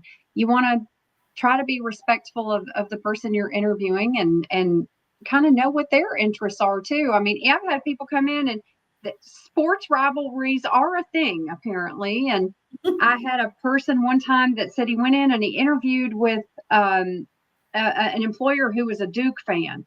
Well, he was a Carolina fan, and he made that very evident. He made it very known that he was a Carolina fan, and this person had Duke stuff all over his office, and so there was a conversation. It shouldn't matter, but it does, and so I think don't set yourself up, especially in this job market where there are so many people that are applying for positions. You want to, again, it's not being people pleasing. I liken it to the dating world. You want to make the best impression. Absolutely. So you be yourself, but put forth your best effort. I guess would be the best advice there. And that was one of the things I also wrote down as well. Be yourself, but you're in a professional setting. So be yourself, but you're in a professional setting. So when you're with your family, you can just let your hair out, you can kiki, and you can do whatever. When you're a professional setting, be who you authentically are. I'm telling you, don't go in there being fake, because you're going to fumble all over yourself. Mm-hmm. Okay? Don't go in there talking like you're someone else, or you got to use big words. Listen, I don't use a whole lot of big words because I don't know what they mean. So I'm going to say words. I'm going to say words that I know what they mean. Okay. My daughter teaches me words all the time. She has a whole huge vocabulary of words. And now my granddaughter teaches me words. Mm-hmm. But that's great, because I'm not going to use them unless I know what they mean, because then they're right now seems a little slow. I mean, I'm telling you, right? So you got to make sure that you're not making a fool out of yourself. You don't have on a bunch of cologne or perfume. If you're a female, make sure that you don't, have cleavage. Anytime that I wear shirts or blouses to work, I got a cami up under here. Now this one goes up a little high, but if I bend down, you're not going to see anything. Okay. So making sure that you do that. Now, I'll just say this, looking at my earrings, I personally would not wear these to an interview. I wear smaller earrings to an interview. Okay. I usually wear my hair pulled back on an interview. I don't usually wear it down, but if I did wear it down, or if you do, make sure it's neat. Okay. Just make sure it's neat. I would say one of the stigmas, and I'll talk to the African-American females, is that typically we would think, okay, you got to put on a wig, or you got to do this or that. No, just make sure your hair you're who you are authentically. Right. You don't have to change that for anyone. Just make sure that you're neat and you're clean, you're presentable, your hair looks nice. If it's natural, if it's locks, if it's whatever, I've seen people with you know, in all races. With maybe you have green hair, you have, I mean, serious, you have curly hair, you have spiky hair, or whatever the case may be. Clean and neat, clean and neat. If that is your hair, just make sure that it's clean and neat. And even if you purchase the hair, just still make sure it's clean. It's still yours. I mean, and neat. As far as your appearance is concerned, now I'll say this because I am a plus size female. Okay, so in an interview, you don't want clothes that are too big and baggy, and you don't want clothes that are too tight either. Now that's no matter what size you are. Okay, but because my body is proportioned a little differently, I have to be careful with suits, because the jacket will swallow me up, because my bottom portion is a certain size, but my top portion is a certain size. So you got to think about those things when you go into an interview to make sure that you're looking crisp and clean. Now, one of the things that Sonia talked about was our younger group of people who still think it's cute to sag. No sagging, like ever, is acceptable, you know, for an interview or just in life. Let me just say that. But particularly for an interview, if you wear pants, particularly men, but women too, if you wear pants that has loops in them, belt loops, put on a belt. Okay. Oftentimes I see people with men with their shirt tucked in, and they're not sagging, but their pants aren't fitting, and it's because they need a belt on. So make sure you're doing that. Now, do you have to wear a suit and tie and all that? Look, if you would go online and look at the company and look at the culture of the company, you can see what's appropriate to wear. Okay, if you're going to a manufacturing interview, it might be different if you're going to an IT company versus a healthcare company. So all those things, you got to look at what does the people, if you go online and look at the staff, look at what they have on. That's what you need to wear at the interview. That's exactly what you need. Because if you're going for a maintenance job and you see a picture of all the maintenance managers and you see them with a button up in jeans is what you can wear to the interview. Dress for the job you want. Exactly. One of the things also is, and we're coming up on the end because time is getting a little long, but if they ask you, do you have any questions for us? Don't say, no, you don't have any questions. You should always have questions. You should always have questions, and you don't ask about the salary or the pay in your interview. You wait until you get the job offer, then ask about that. Because if you did the research, you know the range, okay? You know at least the range of what that job is. Mm-hmm. Don't overtalk the interviewer. We could do a whole show on salary negotiation. We can come back and revisit that. Exactly. You can do that later, but please don't do that. Please don't ask them for any personal information. Oh, one of the things that I posted on Facebook is when they say, Sonia Dauncey, tell me about yourself. They're not asking Sonia that she has a husband and 15 kids and 5 dogs and 3 cats, and she just went to the beach with her family, and she's looking to buy her 3rd home. They're not asking about you personally. They could care less right now about you personally. Right. They want to know professionally who you are. That is one of the things that you can practice in the mirror. I did it myself. Get a little 30-second spiel about who you are professionally. Do it in the mirror. The facial expressions and everything. Do everything in the mirror. Okay, because that is your time to sell yourself to that person, okay, or those people, because it may be a panel, okay. That's true. So when you're in a panel interview, you want to make sure that you're engaging, all the people in the panel to make sure that you're not just zoned in on that one person that's in front of you, because you got several people, okay. After the interview, Now, I hate doing this, but I do it often. Don't call them 10 to 15 times. Please don't do that. It is good etiquette if you would like to ask for a card, and or if they have a card on their desk. May I have one of your business cards? Yes. If they say no or don't have one and you want to ask, there's nothing wrong with that. If they say no, then you know how to look them up. We have LinkedIn. Most people that hire somebody have a LinkedIn page, okay? So you can look them up that way, but you wait for them to call you. Now, after a certain period of time, they say, we'll get back with you in 2 weeks, okay? It is okay to make one phone call in 2 weeks if you have not heard anything, to say, hey, my name is blah, blah, blah. I interviewed for this role and I was just following back up as you had stated that you would, have an answer within 2 weeks. Not, I've been waiting for 2 weeks and you still ain't called me. You're not going to get the job. It's not going to happen for you. And I want to throw this out there too, real quick. And I know we're running out of time, but if you don't get the job, let's say that worst case scenario, you don't get the job, follow up with them anyway. Send them a note. Say, thank you so much for the opportunity. I'm kind of bummed I didn't get the position, but you know what? If you keep me in mind for future positions, I'd love to. I had a great conversation with you. I would love to work with you.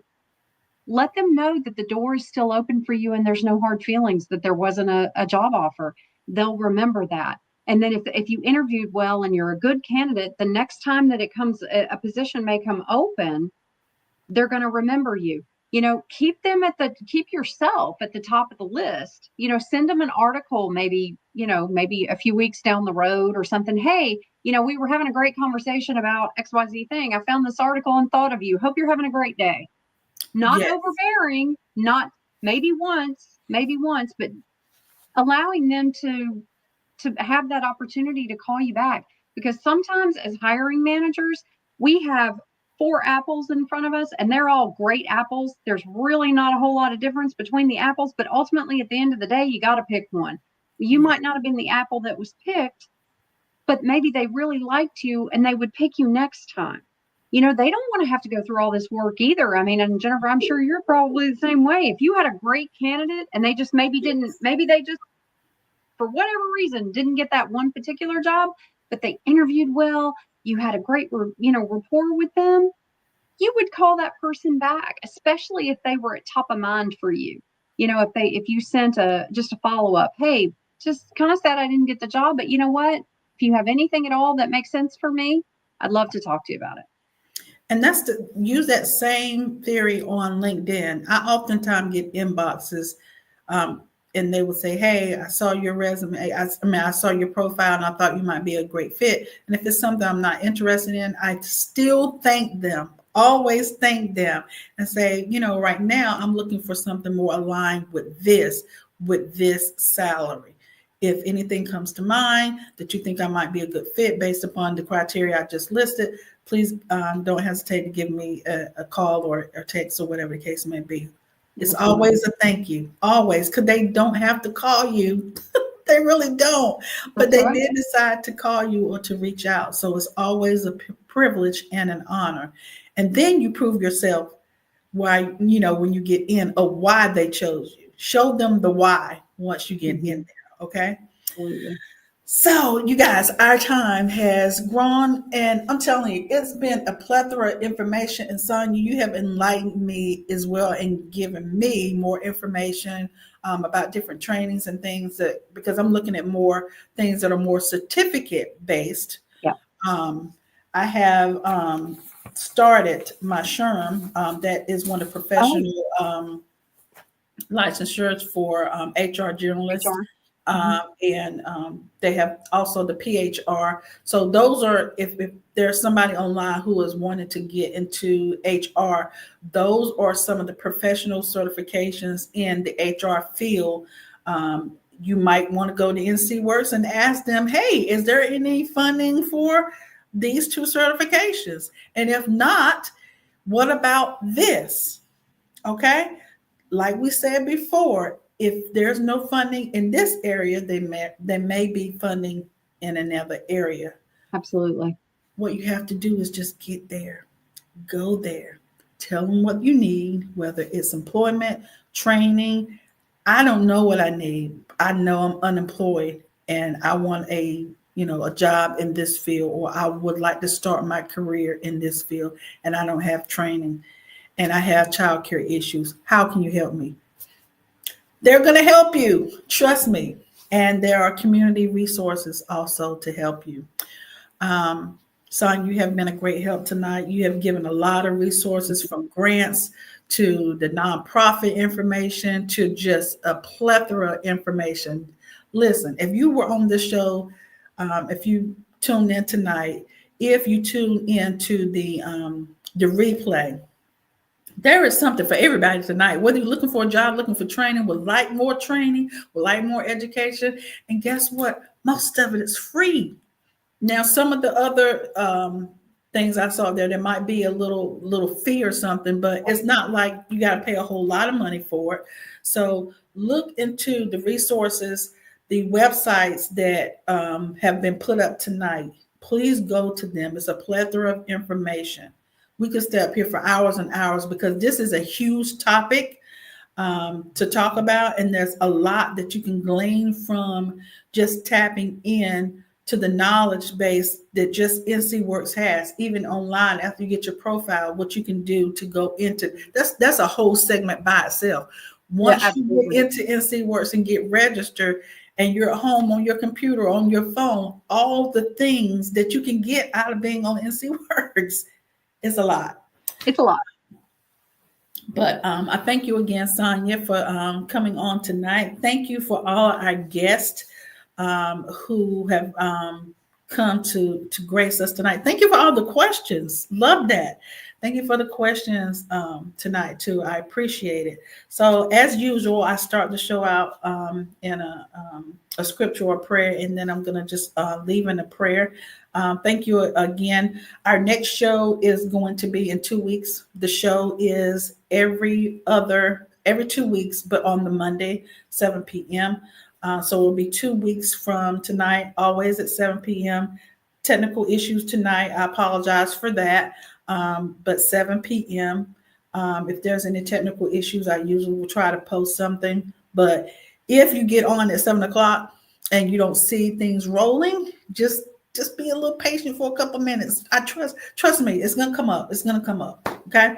So thank you, Lord, for all that you have done. Thank you, God, for your grace and your mercy. Thank you, God, for this day that you have made, for this time, for this hour, for this topic.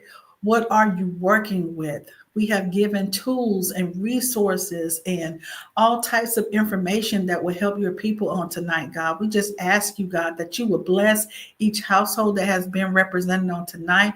Bless Sonia, God, and her entire household, God. We just ask you, God, to pour back into her as she has poured back into your people on tonight. God, we pray, God, that there's no one out there, God, that may be homeless or anything like that. But we ask you, God, that all the resources, whether it be job or training, entrepreneurship, whatever it takes, whatever they need, God, we just ask you, God, to lay it on the hearts of man, that they will connect with the right people, connect with the right resources, and get what they need. So, God, we thank you, God, in advance for the advancement that should come forth on the people that have been on tonight, God. And we ask you, God, to do even a quick work in those that need something quickly. And we ask, God, that those people at NC Works in all the different locations, that they will have a special heart for the people that will come in the building, oh God, and know, God, that they're your people and that they need resources, oh God, that you would put whatever they need in their hands. So, God, we thank you again, and we give your name the glory, honor, and the praise that's due to your name. In Jesus' name, amen. Amen. Good night, everyone. Thank you again.